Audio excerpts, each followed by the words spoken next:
Hey everyone, welcome back to Layer Stack. Today, I'm comparing PLA filament options for every budget, from affordable spools under $15 to premium rolls over $30. Whether you're just getting started or want the absolute best, this should help you choose. Let's start with the budget pick, Sunlu PLA. While I haven't personally printed with it yet, I've seen tons of positive feedback online.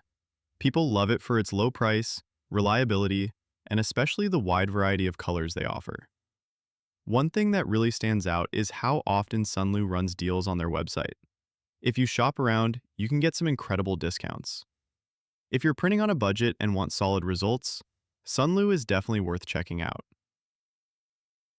Next is my go-to mid-range filament, Elegoo PLA. I've used a lot of their filament, and I've never had a single spool tangle, which can be a big problem with some cheaper filaments. Elegoo prints really well, looks great, and they even sell 2 kilogram bundles for around $30, keeping it affordable. I also have great experience with Elegoo as a brand. I've bought my printer and Arduino parts from them, and everything has worked just as expected. Finally, let's talk about the premium option, Atomic Filament.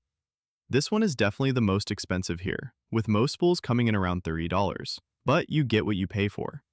Atomic is based in the US, and they make very high-quality filament. They were kind enough to send me a few rolls, and I've had zero issues. The colors look amazing, and the filament prints beautifully. If you have the budget for it, I highly recommend Atomic. I've had a great experience with both their team and their filament. So whether you're buying your first roll or upgrading to a premium print experience, there's a great option for filament at every price point.